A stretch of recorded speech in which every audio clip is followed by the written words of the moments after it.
Hey everyone, welcome back to the channel. In today's video, I'll show you how to use Temu without a credit card.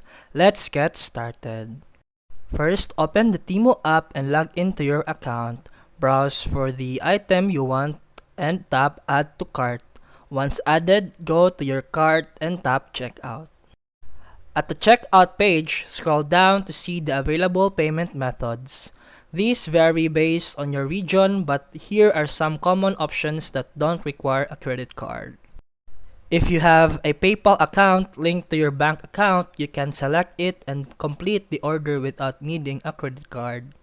And also, services like Klarna or Afterpay may be available. These let you split your payment over time and usually don't require a credit card. You can also use Google Pay if your bank account or debit card is linked. No credit card is needed for this option.